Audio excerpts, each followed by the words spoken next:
अस्सलाम वालेकुम, मैं हूं रेहान तारिक और आप देख रहे हैं दास्तां। इमरान खान जब से इक़्तिदार से बेदखल हुए हैं तब से वो हर रोज नया बयानिया बनाते हैं, इस पर प्रोपेगेंडा करते हैं। मकासद हासिल होने या पसपाई पर वो इस बयानिया को पसे पुश डालकर नया बयानिया तलाश कर लेते हैं। हुकूमत से बेदखल होने के बाद आलमी साजिश का बयानिया बनाकर जलसे में साइफर लहराया, मगर फिर अपने ही बयानिए से पीछे हटना पड़ा।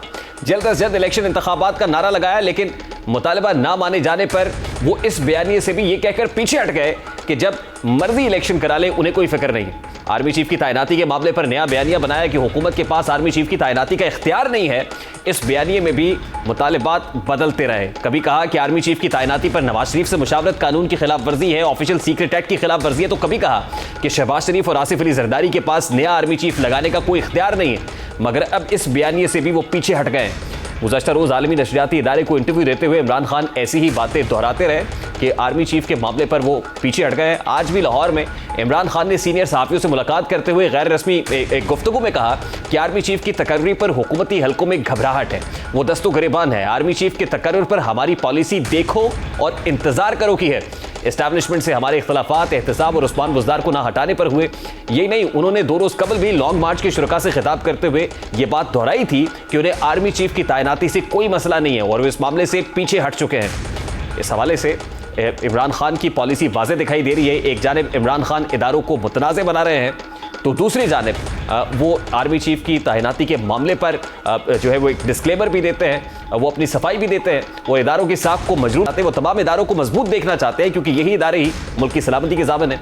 आज भी लॉन्ग मार्च के शुरका से उन्होंने खिताब करते हुए कहा कि हुकूमत ऐसा आर्मी चीफ तैनात करना चाहती है जो उनकी 30 साल की चोरी को छुपाए और उनको तहफ़्फ़ुज़ फराहम करे। लेकिन साथ में उनका यह भी कहना था कि आर्मी चीफ बनने के उम्मीदवारों के लिए बात नहीं कर रहे, वो उनको तहफ़्फ़ुज़ दे रहे हैं, बल्कि वो हुकूमत की ख्वाहिशात से मुतल्लिक कह रहे हैं। कोशिश ये है कि किसी ना किसी तरह हमें ऑपोजिशन को किसी तरह खत्म किया जाए, अपने केसेस खत्म किए जाएं, और ये जो अब कानून बदल रहे हैं, आर्मी एक्ट बदल रहे हैं, सिर्फ इनका एक मकसद है कि किसी तरह हम आर्मी चीफ भी वो ले आए जो हमारे एजेंडा पे खड़ा हो जाए, जो हमें तहफ़्फ़ुज़ दे, जो हमें बचाए। तो सारी कोशिश ये मुल्क के लिए नहीं है, ये सारा मकसद ये है कि हम किसी तरह जो हमने 30 सालों में जो चोरी की और खास तौर पे पिछले 10 साल में, हम किसी तरह इसको बचा लें। और मैं ये अब देख रहा हूं कि हुकूमत ने फैसला किया कोई आर्मी एक्ट के अंदर तब्दीली लाने के लिए। मैं उनकी तो बात नहीं कर रहा जिन्होंने लगना है, मैं तो इनकी बात कर रहा हूं जो लगाने वाले हैं, जिन्होंने आज तक साफ नीयत से इस मुल्क में कोई काम किया ही नहीं है, जिन्होंने आज तक स्वाय के पैसा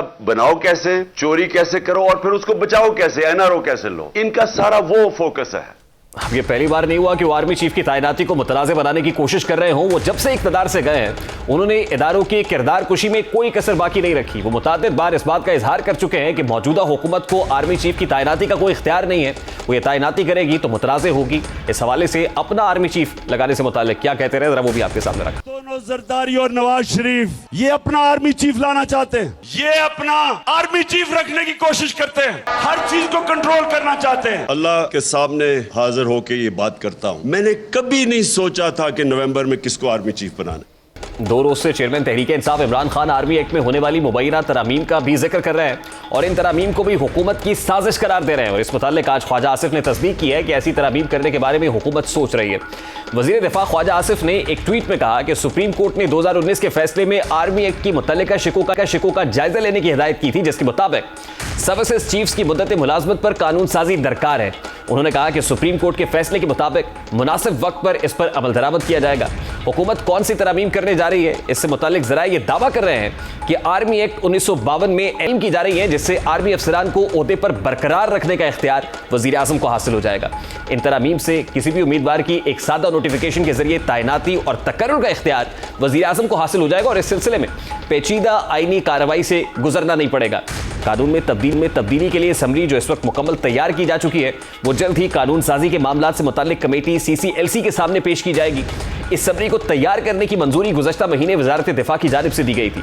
इन तरामीम में पाकिस्तान आर्मी एक्ट के सेक्शन 176 की ज़ेले शिक 2A की शिक A के मौजूदा मतन में रीअपॉइंटमेंट के बाद लफ्ज़ रिटेंशन डाला जाएगा। इसी तरह से लफ्ज़ रिलीज के बाद रिजाइन भी शामिल किया जाएगा।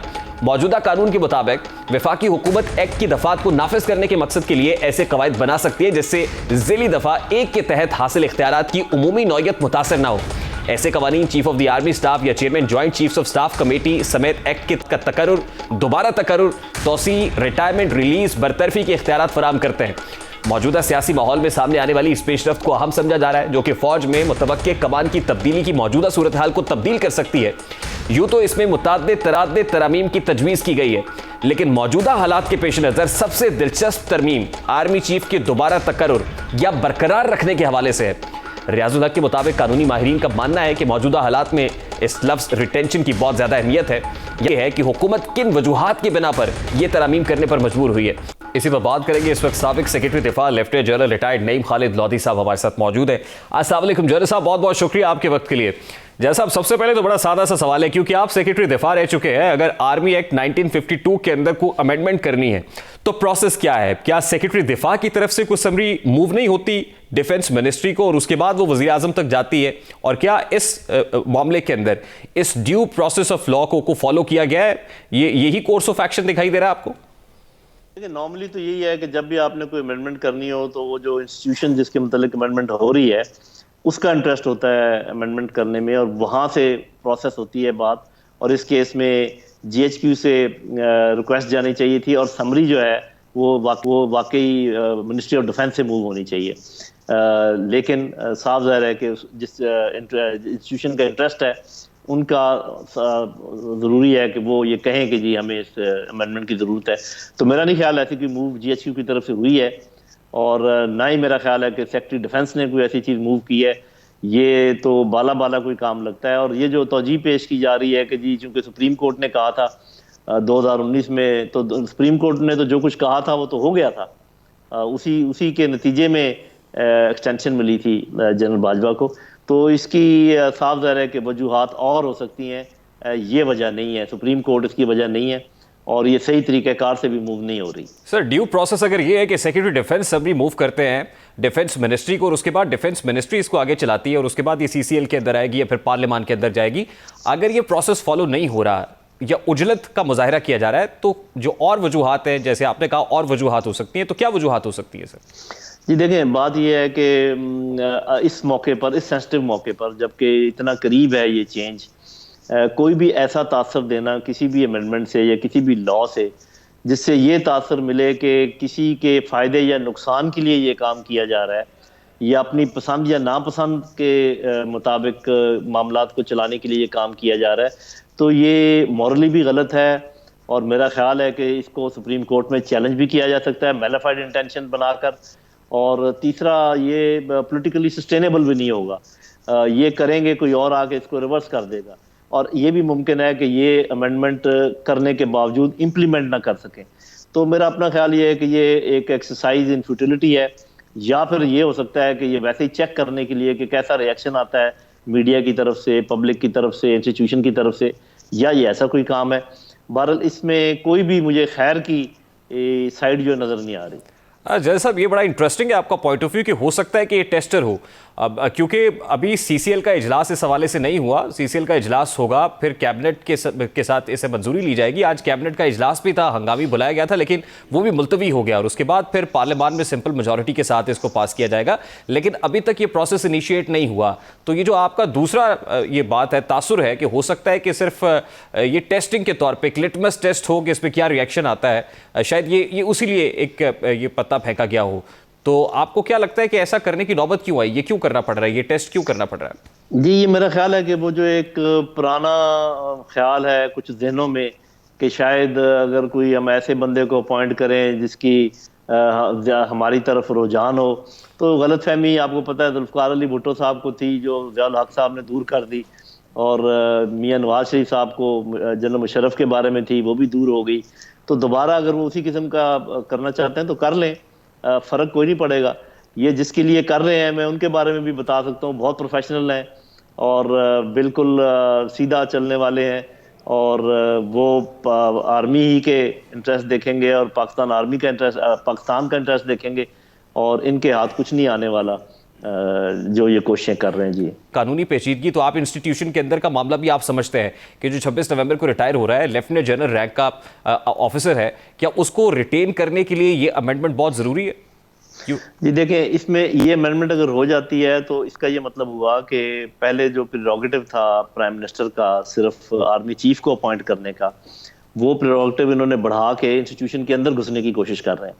इंस्टीट्यूशन अपनी पोस्टिंग, अपनी प्रमोशन, अपनी रिटायरमेंट वगैरह वो खुद करते हैं और यहीं से सब कुछ इनिशिएट होता है। सिर्फ साफ मिनिस्ट्री ऑफ डिफेंस से फाइनल दस्तखत वगैरह होते हैं। तो ये आने वाले दिनों के लिए बहुत खतरनाक होगा कि आने वाले तमाम ऑफिसर, एक तो ये होगा कि अगर लेटर से कोई कर्नल, कोई ब्रिगेडियर, उसका कोई जानने वाला है एमएनए या कोई मिनिस्टर, तो वो उनको कहेगा जी जरा प्राइम मिनिस्टर साहब को कहना मुझे जरा 1 साल की एक्सटेंशन तो दे दें या रिटेंशन दे दें, क्योंकि ये पावर ऑलरेडी चीफ के पास मौजूद है। आर्मी चीफ एक साल की 2 दफा रिटेंशन या एक्सटेंशन जो है वो किसी भी ऑफिसर को दे सकते हैं। तो इसका मतलब आप आर्मी चीफ की जो प्रेरोगेटिव है उसको अंडरमाइन कर रहे हैं, उसको अंडरकट कर रहे हैं और खुद डायरेक्ट एक काम करना चाह रहे हैं जिसको इंस्टीट्यूशन भी पसंद नहीं करेगी। और मेरा ख्याल है कि अगर एक इदारा कुछ ना कुछ कंपैरेटिवली चल रहा है मेरिट के ऊपर, उनकी प्रमोशन और उनकी पोस्टिंग, उसके अंदर अगर इन्होंने अमल दखल देना शुरू कर दिया तो फिर वही हाल होगा जो बाकी अदारे इनके अंडर हैं, जो उनका हाल है। तो सर, लेफ्टिनेंट जनरल रैंक के ऑफिसर की रिटेंशन अगर इस अमेंडमेंट एक्ट के साथ मशरूत हो तो फिर जनरल शुजा पाशा की एक्सटेंशन भी हुई थी, उनका भी रैंक यही था, तो उस वक्त उनकी अगर एक्सटेंशन ऐसे इस तरह से हो सकती है तो फिर इस मामले पे अमेंडमेंट क्यों करना पड़ रही है एक्ट के अंदर? मेरा सादा सा सवाल। जी, वो बड़ा इसका सादा सा जवाब है कि वो एक्सटेंशन आर्मी चीफ ने इनिशिएट की थी और उनके पास ये पावर आज भी है। वो अगर चाहें तो किसी भी सिलसिले में कर सकते हैं और ये और लोगों को भी एक्सटेंशन की कई दफ़ा ऑफर होती है, वो नहीं मानते, कुछ मान देते हैं। तो ये आर्मी चीफ के पास पहले से ही पावर है। एक बात मैं आपको और बता दूं, फौज का ये असूल है कि अगर आप किसी को एक्सटेंड करें किसी का पीरियड, मिसाल के तौर पे एक ब्रिगेडियर साहब हैं, उनको आप 1 साल की एक्सटेंशन देते हैं तो वो मेजर जनरल नहीं बन सकते, यानी कि उनकी प्रमोशन नहीं हो सकती। उनको आप उस रैंक में 1 साल बढ़ा सकते हैं उनकी सर्विस, लेकिन उसको एक्सटेंड नहीं कर सकते। ये बात शायद अभी इनको मालूम नहीं है, डिफेंस मिनिस्टर साहब को मालूम नहीं है कि अगर वो कोई ऐसा काम करेंगे भी तो फिर भी जो यहाँ से लिस्ट जाएगी उसके अंदर वो नाम इसलिए नहीं होगा कि वो फिर क्वालिफाई वो फिर भी नहीं करते। ये बड़ी इंपॉर्टेंट बात आप कर रहे हैं, यानी जिसको रिटेन आप करेंगे, जिसको एक्सटेंशन मिलती है या रिटेंशन मिल जाए, वो 3 स्टार से 4 स्टार नहीं हो सकता, ये कह रहे हैं आप? जी, यही ये एक रिटर्न रूल नहीं है, लेकिन ये हमेशा से फौज में होता है, आज तक इसकी वायलेशन नहीं हुई। ठीक, जनरल साहब लास्टली ये फरमाइएगा, अगर कुछ ऐसा होता है तो अल्टीमेटली इसका नुकसान किसको उठाना पड़ेगा? यानी एक तो आप ये कह रहे हैं कि रोल बैक हो जाएगा, ये बैकफायर करेगा, तो अल्टीमेटली किसको नुकसान होता हुआ देख रहे हैं आप इससे? देखिए जी, सबसे बड़ा नुकसान तो पॉलिटिकल स्टेबिलिटी को होगा, इसलिए कि आप खासकर आखिरी सेंसिटिव दिनों के अंदर एक इस किस्म की मूव करते हैं जिससे मजीद आप सिस्टम को एक किस्म का सैबोटाज कर रहे हैं एक इंस्टीट्यूशन के सिस्टम को। तो इसमें साफ ज़रा बहुत मुखालफत आएगी, जो मुखालिफ ग्रुप है पॉलिटिकल ग्रुप, उसके अलावा इंस्टीट्यूशन का नुकसान होगा, पाकिस्तान का नुकसान होगा और उस शख्स का भी नुकसान होगा बहुत ज़्यादा जिसके लिए आप ये सब कुछ करेंगे। तो इसमें कोई फ़ायदे वाली चीज़ मुझे नज़र ही नहीं आ रही, नुकसान ही नुकसान है बशमूल इनका अपना जो ये काम करेंगे। साहब ये तो तब है ना, प्रोवाइडेड दैट कि अगर ये अमेंडमेंट होती है, अगर नहीं होती और ये सिर्फ एक टेस्टर ही होता है तो फिर तो मामला बड़ा मुख्तलिफ होगा। अब सर लास्टली ये फरमाइएगा, ये जो समरी है ये तो सेक्रेटरी डिफेंस की तरफ से डिफेंस मिनिस्ट्री को आनी है, उसके बाद प्राइम मिनिस्टर को जानी है, लेकिन इदारे की तरफ से कुछ नाम प्रपोज किए जाते हैं। अगर उन नामों में उन पर्टिकुलर ऑफिसर का नाम हो ही ना जिसको रिटेन करने की बात हो रही है और जिसके लिए आप ये कह रहे हैं रिटेंशन होती है अगर, तो वो 3 से 4 स्टार नहीं हो सकते हैं, तो वो नाम होता ही नहीं, तो फिर कैसे होगा ये सब? बस ये तो फिर उस वक्त मसला खड़ा होगा ना। ये तो मैंने एक बात रिवील कर दी है, अब यूँ समझें कि जो इंटरनल वर्किंग है अदारे की वो मैंने बता दी है, पता नहीं अदारा इससे नाराज़ होगा या खुश होगा। लेकिन बात यह है कि यहाँ पर यही असूल है कि जब आप किसी भी रैंक में किसी को एक्सटेंशन दे दें तो फिर वो अगले रैंक के लिए अहल नहीं रह जाता। बहुत बहुत शुक्रिया। Lieutenant general retired Naeem Khalid Lodhi साहब, साबिक सेक्रेटरी दिफा, हमारे साथ मौजूद थे और बड़ी इंपॉर्टेंट बात कर रहे हैं। इदारे के अंदर क्या प्रोसेस है, क्या फॉलो किया जाता है, इस वक्त क्या सिचुएशन बनी हुई है। इसका मतलब ये है कि प्रेशर तो है और फिर प्राइम मिनिस्टर शहबाज शरीफ साहब का क्वारंटीन में होना अल्लाह ताला उनको सेहत दे, लेकिन पॉलिटिकल क्वारंटीन भी होता है, प्रेशर तो है, समझ भी आता है। ब्रेक लेते हैं, ब्रेक के बाद वापस आएंगे। वजीराबाद मामले की GIT पर बहुत सारे सवालात उठ रहे हैं। वफाक को रिजर्वेशंस है तो पंजाब भी अपनी GIT के ऊपर रिजर्वेशन कर रहा है। इस मामले को उठाएंगे इस ब्रेक के बाद हमारे साथ।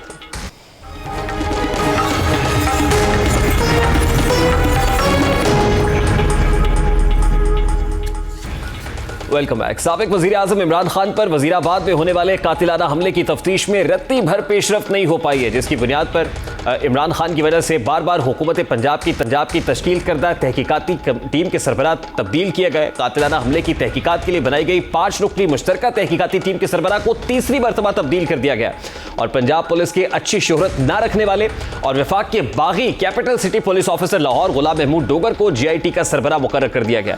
GIT के दीगर अरकान में डेरा गाजी खान की regional police officer Syed Khurram, AIG monitoring Ehsanullah Chauhan, superintendent of police Pothohar division Rawalpindi Malik Tariq Mahboob और महकमा इंसदादी दहशतगर्दी पंजाब के SP लाहौर नसीबुल्लाह खान शामिल हैं। इस GIT पर भी वफाक ने तहफ़्फ़ुज़ात का इजहार कर दिया है। वज़ारत दाखिला की जानिब से मुश्तरका तहकीकाती टीम बनाने के लिए पंजाब हुकूमत को मरासला लिखा गया, जिसमें कहा गया है कि पंजाब हुकूमत मुश्तरका तहकीकाती टीम में ISI और IB के नुमाइंदे भी शामिल करे। मुश्तरका तहकीकाती टीम में अच्छी शोहरत के हामिल पुलिस अफसरान को भी शामिल किया जाए। वज़ारत दाखिला ने कहा कि पंजाब हुकूमत ने 5 मेंबरान पर मुश्तमिल GIT में तहकीकाती और इंटेलिजेंस इदारों को शामिल नहीं किया। GIT की convener CCP Lahore federal service tribunal में आर्जी तौर पर बहाल रखा हुआ है। GIT convener CCP Lahore Ghulam Mahmood Dogar मुख्तलिफ तनाज़ात का शिकार है। मरासले में मजीद कहा गया कि CCP लाहौर गुलाम महमूद डोगर पर अवाम का एतमाद नहीं है। पंजाब हुकूमत की कायम GIT इतने अहम केस की साफ शफाफ तहकीकात करने की अहलियत नहीं रखती। वफाक की इन एतराज़ात को महकमा दाखिला पंजाब ने भी दुरुस्त करार दे दिया है। महकमा दाखिला पंजाब ने सिफारिश करते हुए कहा है कि वफाक की जानिब से उठाए गए तहफ़्फ़ुज़ात दुरुस्त हैं, लिहाजा GIT पर नज़रसानी करनी चाहिए। अगर इंटेलिजेंस के नुमाइंदे शामिल ना हो तो पंजाब के अफसरान पर मुश्तमिल कमेटी ही कहलाएगी। इमरान खान पर हमले के लिए तीसरी GIT बनाई गई। पहली बार 11 नवंबर 2022 को पंजाब हुकूमत ने इमरान खान पर कातिलाना हमले की तहकीकात के लिए 5 रुकनी मुश्तरका तहकीकाती टीम तश्कील दी थी। इस GIT में इस्टेब्लिशमेंट की सरबराही DIG और CCP लाहौर तारिक रुस्तम चौहान कर रहे थे, जबकि इसके 4 अरकान थे। बाद 12 नवंबर को पंजाब हुकूमत ने इमरान खान पर कातिलाना हमले और वजीराबाद पुलिस की जानिब से मुकदमे में मर्जी की FIR के इंदराज की तहकीकात के लिए बनाई गई 5 रुकनी मुश्तरका तहकीकाती टीम की 24 घंटे के अंदर ही तश्कील नौ कर दी थी। महकमा दाखिला की जानिब से बनाई गई दूसरी GIT के सरबराह DRPO डेरा गाजी खान सैयद खुरम अली थे। अब इमरान खान के इसरार पर चौधरी परवेज इलाही ने गुलाम महमूद डोगर को तहकीकाती टीम का सरबराह बनाया। इसे वफाकी हुकूमत ने हाल ही में मुअत्तल कर दिया था, लेकिन फेडरल सर्विस ट्राइब्यूनल इस्लामाबाद ने गुलाम महमूद डोगर की मुअत्तली का नोटिफिकेशन मुअत्तल कर दिया था और उन्हें ओहदे पर बरकरार रहने की इजाज़त दी थी। इससे कबल लाहौर में मुस्लिम लीग नून के 2 सीनियर रहनुमाओं की गिरफ्तारी का मुकदमा दर्ज होने के फौरन बाद एस्टैब्लिशमेंट डिवीजन ने गुलाम महमूद डोगर की खिदमात वापस ले ली थी। गुलाम महमूद डोगर को इन्हीं खिदमात पर वज़ीर आला परवेज इलाही ने थपकी भी दी थी और उनको यह भी यकीन दहानी कराई गई थी कि आपको किसी तौर पर भी पंजाब से जाने नहीं देंगे।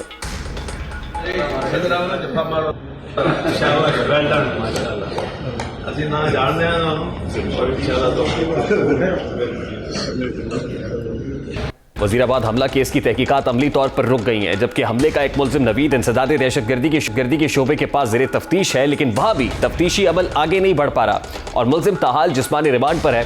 पंजाब हुकूमत के ज़राए का कहना है कि बार बार तहकीकाती टीम का सरबराह तब्दील किए जाने की बुनियादी वजह यह है कि इमरान खान पुलिस पर एतमाद ही नहीं करते। इसी वजह से कातिलाना हमले के मरकजी मुल्जिम नवीद अहमद को अभी तक अदालत में पेश नहीं किया जा सका। चेयरमैन तहरीक इंसाफ और पंजाब हुकूमत खुद अपना केस खराब कर रहे हैं। ना तो हमले के बाद किसी कानूनी प्रोसेस को फॉलो, क्राइम सीन को भी महफूज नहीं किया गया। कल रहनुमा मुस्लिम लीग नून अता तारण ने भी प्रेस कॉन्फ्रेंस करते हुए इस मामले पर बात की और सवाल पूछा कि किस वजह से मुल्जिम नवीद को अदालत पेश नहीं किया जा रहा है। इमरान खान साहब ने पंजाब हुकूमत के जरिए इस मामले को खुद पोलिटिसाइज किया है। पंजाब हुकूमत हमारी तो नहीं है, पंजाब हुकूमत चौधरी परवेज इलाही की है जो उनके इत्तेहादी हैं। 4 दफा उस वाकये की GIT तब्दील हुई। अब जो नई GIT बनी है उसमें गुलाम महमूद डोगर को उसका हेड बनाया गया है, जो कि एक मुअत्तलशुदा अफसर है, जो कंट्रोवर्शियल है, जिसके खिलाफ इंक्वायरीज हैं, जो जाना जाता है कि वो फेडरल गवर्नमेंट में जो रूलिंग पार्टी और उसके एलाइज है उनके खिलाफ है। जो पर्चा दर्ज किया गया है उसके नतीजे में शफाफ तहकीकात नहीं की जा रही। वो तुले हुए है कि एक फौजी अफसर, वजीर आजम और वजीर दाखिला को किसी भी तरीके से इसमें इंप्लीकेट करना है। जोर जबरदस्ती से ये काम होगा नहीं, मगर मेरा ख्याल है कि सबसे पहले FIR परवेज इलाही पे दर्ज होनी चाहिए, उनके बेटे पे। उनकी हुकूमत नाकाम रही है सिक्योरिटी प्रोवाइड करने में और फॉल्टी इन्वेस्टिगेशन करवा रही है इस मामले। तहरीक-ए-इंसाफ के रहनुमा और उनकी पंजाब हुकूमत खुद अपने चेयरमैन पर होने वाले कातिलाना हमले की तहकीकात में रुकावट बने हुए हैं, लेकिन वो इसका इल्जाम भी अदालतों पर लगा रहे हैं। साबिक वफाकी वजीर फवाद चौधरी ने प्रेस कॉन्फ्रेंस करते हुए एक बार फिर यह बात दोहराई कि अरशद शरीफ का कत्ल, आजम सवाती पर टॉर्चर और इमरान खान के कातिलाना हमले की तहकीकात के लिए अवाम आला अदालतों की तवज्जो की मुंतज़िर है। उम्मीद है अदालतें अवामी ख्वाहिशात का एहतराम करेंगी। दूसरी जानिब जब से इमरान खान पर हमला हुआ है तब से लॉन्ग मार्च इंतहाई शॉर्ट हो गया है। चंद 100 कारकुनान का मजमा लॉन्ग मार्च में मौजूद है और वो भी रात होते ही गायब हो जाता है। इस वाक़े के बाद फैमिलीज की दिलचस्पी भी इस मार्च में इंतहाई कम हो गई है। अवाम सवाल करते नजर आते हैं कि किसी भी रहनुमा के बच्चे इस मार्च में शरीक नहीं तो उनके बच्चे इस सियासी गेम का ईंधन क्यों बने। लॉन्ग मार्च में अवाम की अदम दिलचस्पी पर फैसल वाडा ने भी तंजिया तनकीद की और इस लॉन्ग मार्च में जितने लोग हैं इससे ज्यादा उनके मुलाजिम हैं। आज लॉन्ग मार्च रास्तों की बंदिश और ताजरों को पेश आने वाली मुश्किलात के बारे दायर दरखास्तों पर सुप्रीम कोर्ट और इस्लामाबाद हाई कोर्ट में समाअत हुई। सुप्रीम कोर्ट में चीफ जस्टिस ऑफ पाकिस्तान की सरबराही में 3 रुकनी बेंच ने इमरान खान के लॉन्ग मार्च के खिलाफ सेनेटर कामरान मुर्तजा की दरखास्त पर समाअत की। समाअत के आगाज पर अदालत ने सवाल किया कि इमरान खान के लॉन्ग मार्च के लिए जगह का तयन किया गया है, इंतजामिया से पूछकर अदालत को आगाह किया जाए। अदालत ने एडिशनल अटॉर्नी जनरल को आधे घंटे में इंतजामिया से पूछकर बताने का हुक्म दिया।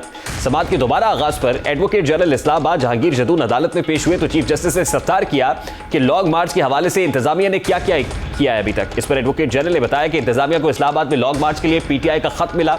इंतजामिया ने पीटीआई से तारीख, वक्त और जगह का पूछा जिसका जवाब नहीं दिया गया। वजीराबाद वाक़े से पहले पीटीआई ने खून रेजी की बातें की। वाक़े के बाद इंतजामिया ने पीटीआई को इस्लामाबाद दाखिले की इजाजत देने से इनकार किया। इस्लामाबाद में जलसे की इजाजत पर केस इस्लामाबाद हाई कोर्ट में ज़ेरे इल्तवा है। जस्टिस आयशा ने कहा कि पीटीआई का लॉन्ग मार्च तो काफी रोज से चल रहा है, क्या आपने इंतजामिया से रुजू किया है? लॉन्ग मार्च के मामले में जल्दी क्या है और इंतजामिया की गफलत क्या है? चीफ जस्टिस ने कहा कि लॉन्ग मार्च सियासी मसला है जिसका सियासी हल हो सकता है। इस किस्म के मसाइल में मुदाखलत से अदालत के लिए अजीब सूरत हाल पैदा हो जाती है।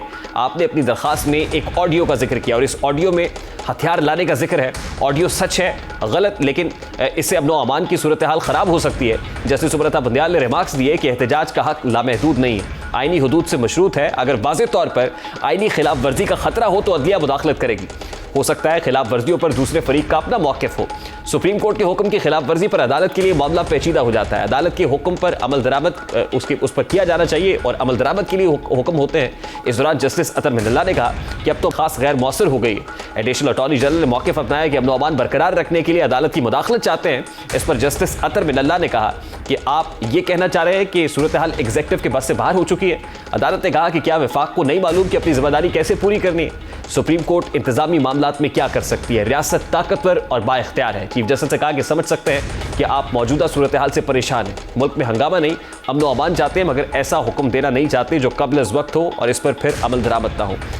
दूसरी समाअत इस्लामाबाद हाई कोर्ट में भी हुई। पीटीआई के धरने के बायस रास्तों की मुमकिना बंदिश के खिलाफ मकामी ताजरों की जानिब से दरखास्त दायर की गई थी, जिसमें अदालत ने ताजरों की दरखास्त को पीटीआई धरने और जलसे के एनओसी हुसूल की दरखास्त के साथ यकजा कर दिया। और इस पर भी अदालत की जानिब से एक वाज़ेह मौक़िफ़ सामने आया है कि किसी को इख्तियार नहीं है कि मोटरवे पर आकर बंद कर दिया जाए। ये इख्तियार यकीनन नहीं होता है और अदालतें उसी वक्त इंटरवीन करेंगी जब इंतज़ामिया खुद को बेबस महसूस करेगी। इसके बाद ये समाअत मुलतवी कर दी गई। अभी एक ब्रेक लेंगे और ब्रेक के बाद जब वापस आएंगे, फिल्म जॉयलैंड को मरकजी फिल्म सेंसर बोर्ड की जानिब से एक बार फिर गो हेड और ग्रीन सिग्नल मिल गया है। इस मामले को उठाएंगे इस ब्रेक के बाद। हमारे साथ रहिए।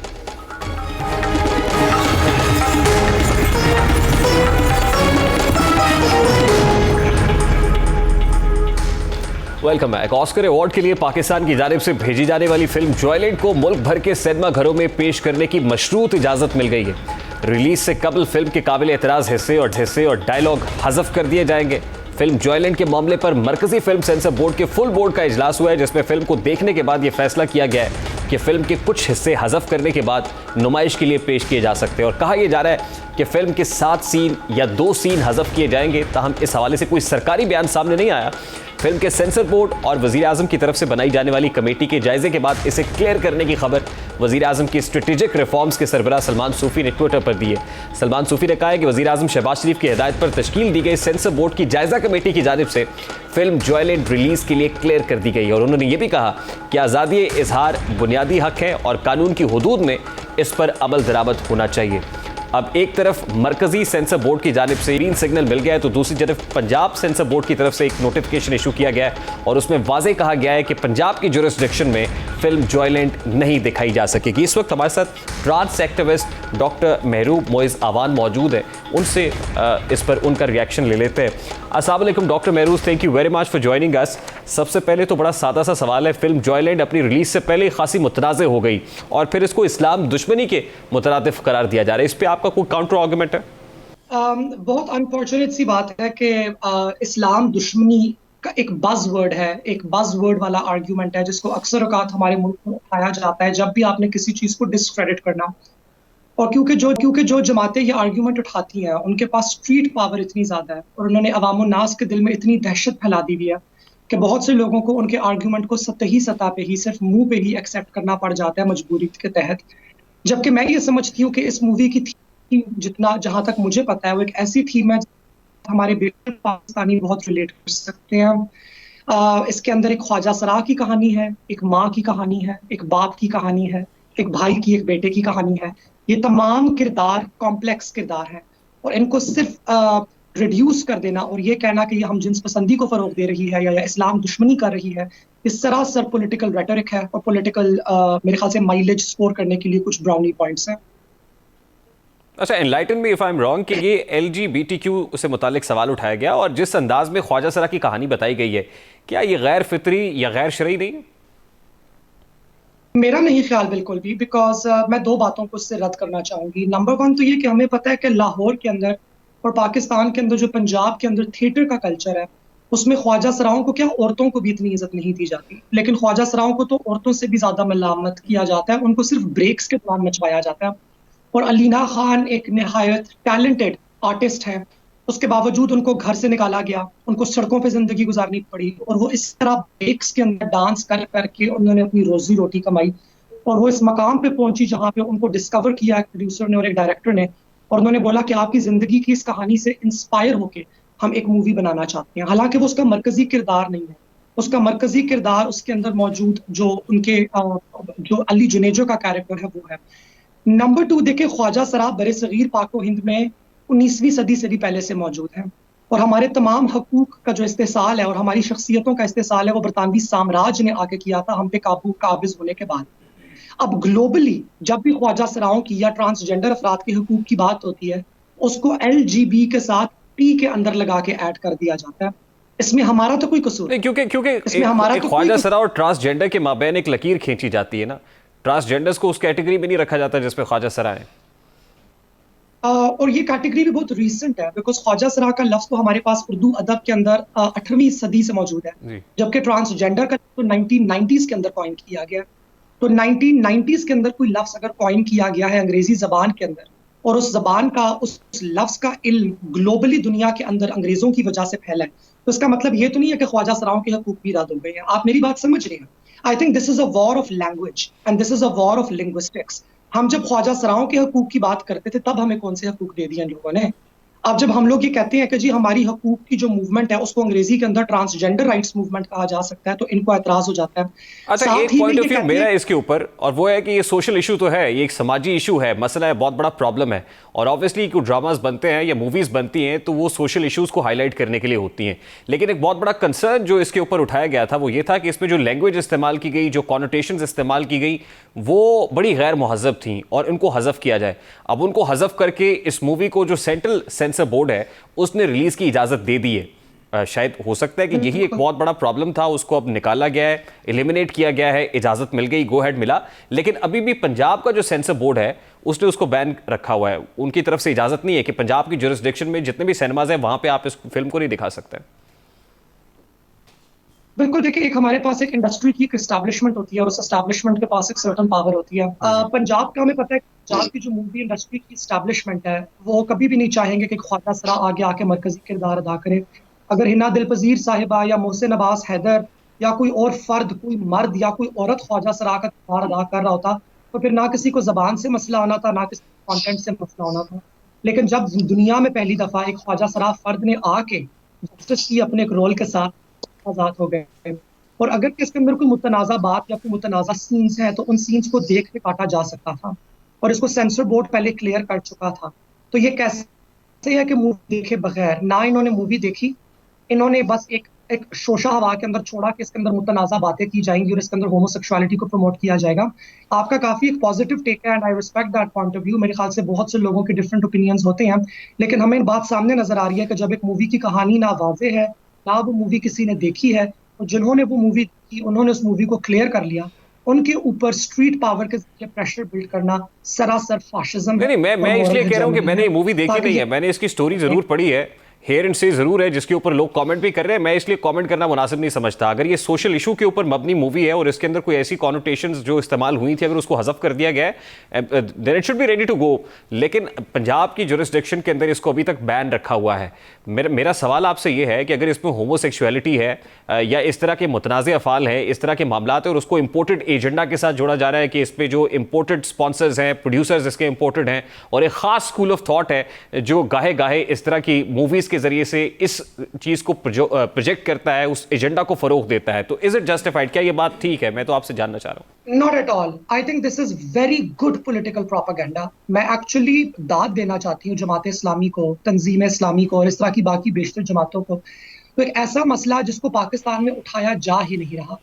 पाकिस्तान के अंदर भी LGB अफराद पाए तो जाते होंगे, उन्होंने अभी तक ना किसी सियासी पार्टी के साथ कांटेक्ट किया, ना उन्होंने कोई मार्च निकाली है, ना वो कोई अपना सियासी एजेंडा सामने लेकर आया, ना उन्होंने अदालतों के अंदर केसेस किए हैं। तो एक ऐसा प्रॉब्लम जो कि पाकिस्तान के अंदर मौजूद है ही नहीं, उस प्रॉब्लम को आर्टिफिशियली क्रिएट करके बाकी चीजों को डंडे के जरिए नीचे दबाना, I think this is a brilliant strategy. Because जब एक मसला मौजूद है ही नहीं, इसका मतलब है लोगों को उस मसले की जानकारी नहीं है, और जब उस मसले की लोगों को जानकारी नहीं है तो आप उसको हाथी बना के पेश करें या ऊंट बना के पेश करें या परिंदा बना के पेश करें, अवाम आपकी बात का यकीन करेगी। So Jamaat Islami and all other political parties are creating a problem out of nothing so that they have something to do politics over, because right now they have nothing. और unfortunately उनकी सियासत और उनकी नफरत का निशाना हमेशा कोई कमजोर तबका बनता है। कल तक वो कमजोर तबका मजहबी अकलियतें और औरतें थी, आज वो तबका ख्वाजा सरा है, और हम ये फाइट फेस करते रहे। Thank you very much Mahroob. Moiz Awan हमारे साथ मौजूद थे। प्रोग्राम का वक्त अपने इख्तिताम को पहुंचा है, मुझे रेहान तारिक को इजाजत दीजिए। अपना बहुत सारा ख्याल रखिएगा। अल्लाह हाफ़िज़।